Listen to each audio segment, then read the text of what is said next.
4 सुधारणा याच्यामध्ये आहे। पहिली सुधारणा याच्यामध्ये काय आहे की जमीन महसूलची आकारणी आहे ती 40 पट दाखवली आहे।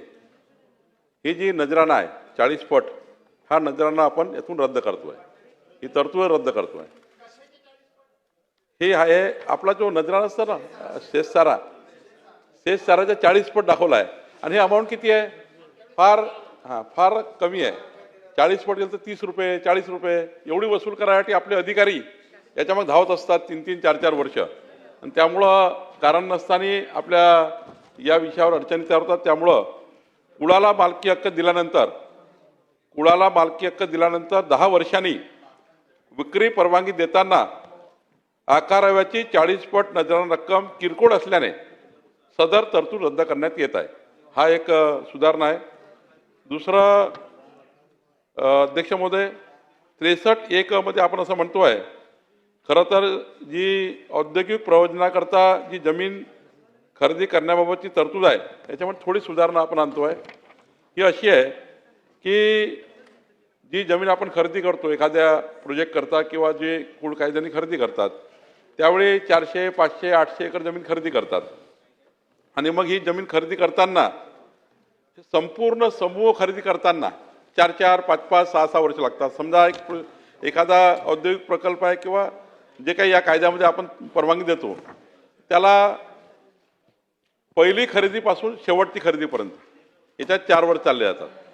आणि त्यानंतर मग काही गोष्टी अशा आहेत की काही प्रकरणं अशी आहेत की NCLTमुळं त्या प्रोजेक्टमध्ये जेव्हा एखादा प्रोजेक्ट तयार करतो त्याच्यामध्ये सिव्हिल कोर्टामध्ये हायकोर्टमध्ये मोठ्या प्रमाणावर या ठिकाणी केसेस झाल्यामुळं तो जो काळ दिला आहे त्या ठिकाणी जसं आपण म्हटलं आहे की 2006 मध्ये जी सुधारणा केली त्याच्यात 15 वर्ष काळ दिला आहे, आणि मग 2016 मध्ये सुधारणा केली त्यात 10 वर्ष काळ दिला आहे। या काळामध्ये आपल्याला आवाक्याबाहेर परिस्थिती निर्माण झाली, म्हणजे आवाकात नाही। आता कोरोनाचा काळ आला, आवाका नाही आहे, त्यानंतर एखादी NCLTची केस झाली आवाक्याच्या बाहेर आहे, एखादी सिव्हिल केस कोर्ट झाली ती आवाक्याच्या बाहेर आहे, तो काळ गेला। आणि काही काळ याच्यामध्ये गेला खरेदी करण्यामध्ये, पहिली खरेदी शेवटची खरेदी।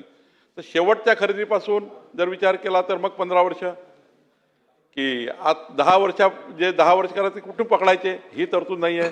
आणि त्यामुळे आपण असं म्हणतोय की आता याच्यामध्ये फार भानगडीत न पडता यामध्ये आवाक्याबाहेर परिस्थिती निर्माण झाली तर, आणि ती आवाक्याबाहेर परिस्थिती शासनास वाटली तर, हे काय आता कलेक्टरच्या भरोसा सोडत नाही आपण, कारण जिल्हाधिकारी यांच्याकडे आता अधिकार आहे ते, आणि त्यामुळे जिल्हाधिकाऱ्यांना जरी या अधिकार असले तरी ती अधिकार आपण शासनाकडे घेतोय। कारण 3 वर्ष डिसाईड करायचे आहे पुढचे, 3 वर्ष आपण वाढ म्हणतोय, 10 वर्षांना 3 वर्ष, 15 वर्षाला 3 वर्ष ही देताना फक्त आवाक्याबाहेर परिस्थिती निर्माण झाली असेल तर वाढ द्यायची आहे। आणि दुसरं यामध्ये आधी भास्करराव जी जमीन खरेदी करायची क्लास 2 जमीन सुद्धा त्या ठिकाणी खरेदी करायची, आणि त्यामुळे ते क्लास 2 ते क्लास 1 कन्व्हर्जन करण्यासाठी ज्या जमिनी क्लास 2 आहे त्या क्लस्टरमध्ये, त्यामुळं आपण असं म्हणतोय की त्यानंतर क्लास 1च जमिनी खरेदी करता येईल, आणि त्यामध्ये एखादा तुकडा जर क्लास 2 आला असेल त्याला क्लास 1 करून घ्यावी लागेल, मग खरेदी करता येईल। आता काय होत आहे की तो खरेदीदार पूर्ण 400-500 एकरचा बेल्ट तयार करताना क्लास 2 जमीन खरेदी करून टाकतो, त्यामुळे काही नंतर ही संबंध निर्माण होतात, त्यामुळे अडचणी तयार होतात। त्यामुळं असे खरेदी करताना फक्त क्लास 1ची जमीन खर्च करता येईल, आणि समजा एखादी क्लास 2ची जमीन असेल त्याला क्लास 1 करून घ्यावी लागेल। तिसरं जी खरेदी विक्री वापरामध्ये जर प्रयोजनात बदल करायचे असेल तर जिल्हाधिकारी यापूर्वी सक्षम अधिकारी असायचे, मात्र या केसमध्ये मोठ्या प्रमाणावर गोंधळ होतो, कधी कधी मोठ्या प्रमाणावर चुका होतात, तर शासनापर्यंत हे प्रकरण मागवलं गेलं पाहिजे अशी या ठिकाणी तरतूद आहे। दुसरी एक तांत्रिक तरतूद या ठिकाणी अशी आहे की जसं 17/5/2004 ते 1/1/2016, आता 2005 नंतर जो काळ आहे 17/5/2004 ते 1/1/16 या दरम्यान ज्या औद्योगिक प्रयोजनाकरता खरेदी केलेल्या जमिनी आहेत त्या वापरायच्या आणायच्या असेल तर याला किती कालावधी लागू राहील? 16 मध्ये ती कालावधी स्पष्ट आहे, पण 2005 मध्ये हा कालावधी स्पष्ट नाही नियमामध्ये।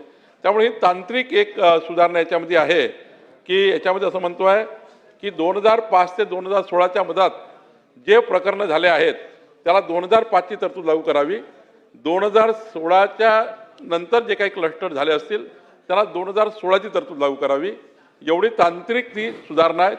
आता तसंच करतो आपण, पण नियमात तसं काही नाही आहे. त्यामुळे तांत्रिक सुधारणा आपण या ठिकाणी दिली आहे. आणि सर्वात महत्त्वाचं मग शेवटचं, या ठिकाणी खरेदी केलेल्या जमिनीमध्ये वापरास बदल प्रारंभ झाल्यापासून 30 दिवसाच्या आत त्याने कलेक्टरला कळवणं आवश्यक आहे. आता कळवतच नाही कलेक्टरला. एखादा त्या ठिकाणी बदल झाला असेल, जमीन वापरात बदल झाला असेल तर कलेक्टरला कोणी कळवत नाही. सरसकट ते काही नियमात तरतूद नाही, त्यामुळे सरसकट करून टाकतात आणि त्यामुळे नंतर मग वेगळ्या पद्धतीचे हितसंबंध तयार होतो. आणि म्हणून जर असं आढळलं तर 20 पट अकृषी कर वसूल करण्याचा जो हेतू आहे, आता ती या ठिकाणी ती तरतूद आपण करतोय. आता आपण जास्तीत जास्त 5 पट रूपांतरण अधिमूल्य वसूल करण्याची तरतूद या ठिकाणी करतोय. ही सुद्धा तांत्रिक सुधारणा आहे. या 2 तांत्रिक आहे, 3 महत्त्वाचे आहेत जे आपण करतोय. एक पुन्हा 40 पट नजरान रद्द करणे, दुसरं खऱ्याखुऱ्या त्या ठिकाणी खरेदी करता आपण त्या ठिकाणी जे 3 वर्ष वाढ देणे, ही दुसरी तरतूद अत्यंत महत्त्वाची आहे. आणि त्यामुळे या तरतुदी लक्षात घेता आपण सर्वांना माझी विनंती आहे.